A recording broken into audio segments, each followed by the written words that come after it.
হাওয়া। আর একদিকে আমার আল্লাহ পাকের রাগান্বিত আওয়াজ, লিমানিল মুলকুল ইয়াউম লিল্লাহিল ওয়াহিদিল কাহ্হার।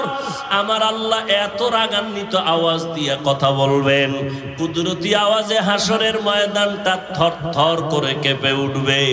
নবীদের কোনো গুনাহ নাই ও আয়েশা, সেই নবীরা পর্যন্ত হঠাৎ তারা পাগলের মতো কান্না শুরু করবেন, উম্মতেরাও পাগলের মতো দৌড়াবে। কার কাছে গেলে একটু সুপারিশ পাওয়া যায়? আদম নবীর কাছে চলে যাবে।